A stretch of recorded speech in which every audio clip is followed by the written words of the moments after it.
ties expanding into something that was more and more looped and wide, and then it became fashionable to wear these wooden collars, and perhaps you could have little pockets so you could drape some cloth over it, and it would look exotic. And then all of the sudden, this would turn into a type of punk fashion, and then this would turn into a sort of new romantic reaction, and then you'd have people wearing fancy wooden toilet seats around their neck like it was the most natural thing in the world. And see, that's just to illustrate this is essentially how your fashion operates. And this is also how your mind operates. It operates in this way with language, it operates in this way with vision, it operates in this way with sound. And that is how you perceive harmony. You perceive harmony either by perceiving that, normal sensory impression has been ordered in a way that makes sense of the world within a condensed space of experience. This is, for instance, the experience of reading a novel. The value that most people derive from reading a novel is the recognition of, placing themselves in another human being's position, and then having this position somehow resolve things and speak to things and put things to words that were harder to perceive for that human being before they read this story. And in that sense, it widens their understanding of what it means to be them as a person, and it widens their understanding of what it means to be a human being in general. You could perceive the same thing with an image. See the idea being here that, you see and perceive certain colors, but when you put these certain colors or shapes together, this is the discovery of abstract art. No, it creates certain harmonic sensations within, and these harmonic sensations are usually a way of ordering the world in pleasant ways. That is also why rhyming fills your heart with a sense of timing. This is the sense why you go about your life looking for things that will pique your interest within frames of interest that have already been established. It is rare for a human being of 50 years of age to all of a sudden take an interest in race car driving when they have been into tap dancing their entire lives.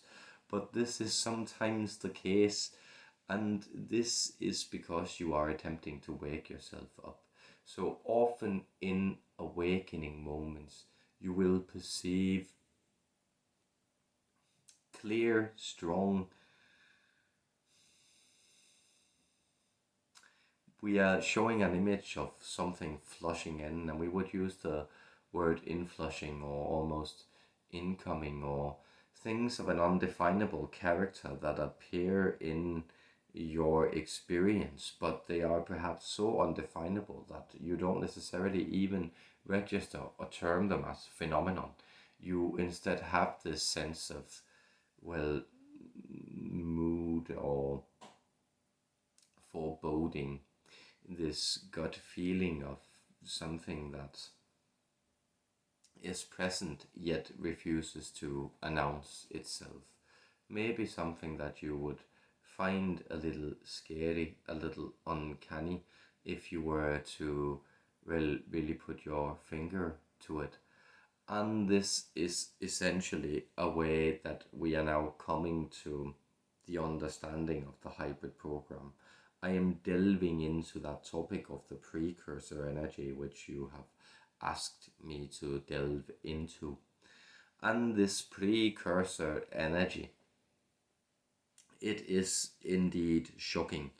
Can you imagine and even construct a universe within your mind where you are surrounded by invisible forces that are infinitely more powerful than you, speaking to you as I do, coming to you from the sixth dimension?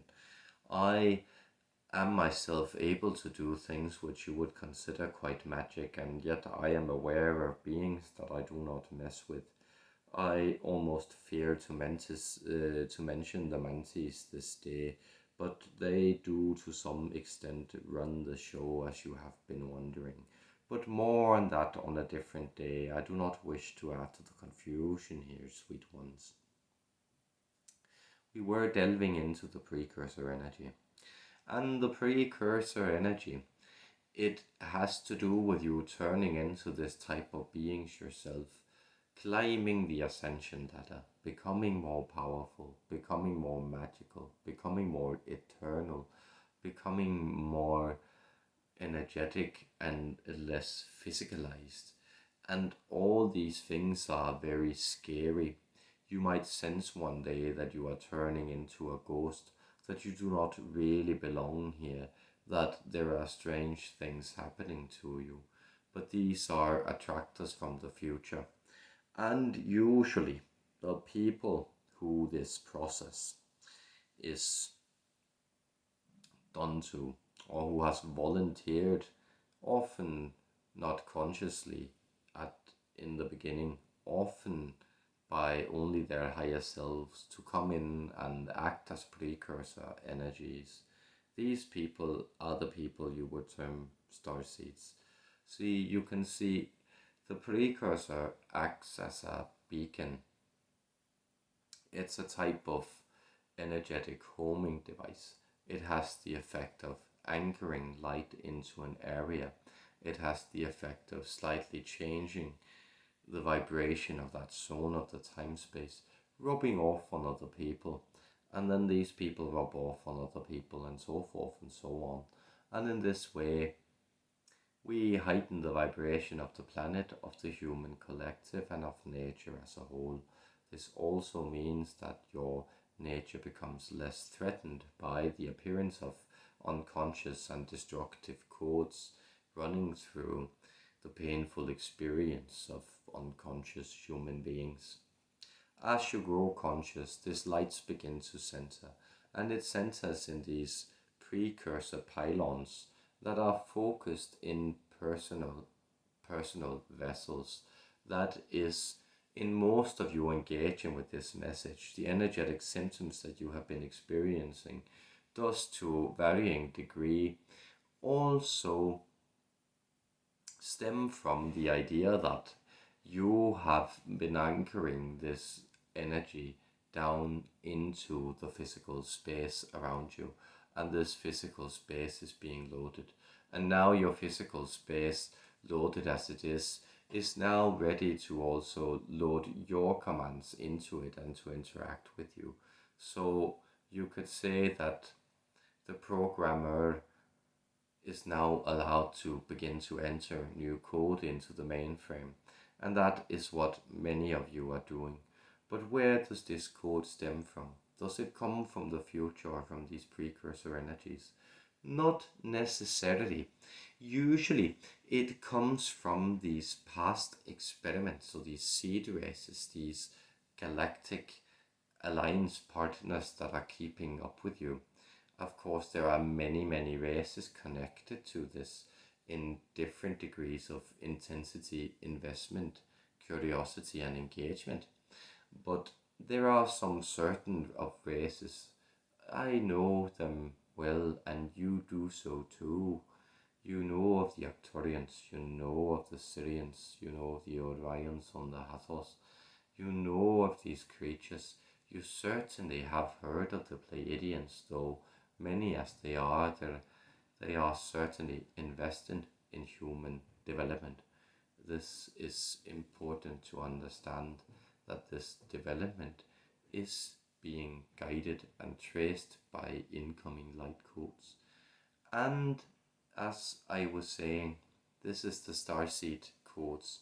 This is the Starseed information.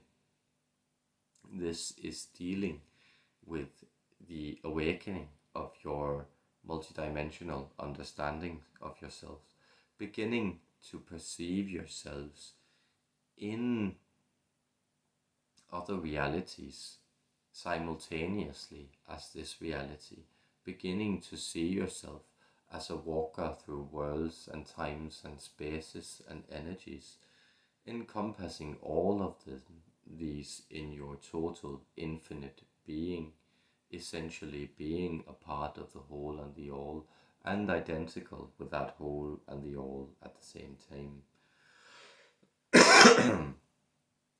There is much information in these Starseed codes that are being integrated into you. And so many of you have sort of undergone the trajectory of first making this sort of drop of hardship from these higher, more joyous realities or existences in your alien counterparts, or, well, let us just call them other existences or incarnations, other incarnations. These more joyous existences, there is a loss here. It is a drop in frequency, and often it is confrontation with human hardship and human emotion, or you could say human lack of emotion and human blindness that you are confronted with in your early lives. And that is sort of the starseed drop. And then you come more and more into exploration and alignment. And then you move into the precursor energy. That is, you become an anchor for the energies that humanity is supposed to become. And this is then integrating all these energies that were already built into you and these memories that were already built into you into the human project. So it is true here, as our friend here has been pondering, and then it hit him. Well, one is more centered in the idea of the past, and one is more centered in the idea of the future. Both flow into the now, but they do so as different currents. But it is meeting, and here you may understand the purpose of human creation. The purpose of human creation was to unite these energies, these disparate star seed energies, in one unified being. And this being, this is the being that you're becoming, the 11th dimensional use. And we use exactly this plural of use because know that this is all the patterns of all humanity as it can ever be integrated into one perfect vessel, and then integrating as one perfect fractal of this so many energies of the different seed races coming into you. So from starseed to precursor to deity, this is the movement that you are undergoing, and this is the movement that we are so happy to assist in and to benefit from ourselves. So that being said, with much love and many blessings, I, Ignak of the Yahyel, I have been happy to communicate with you, and I look forward to our further dealings with humanity. Much love to you, dear human beings.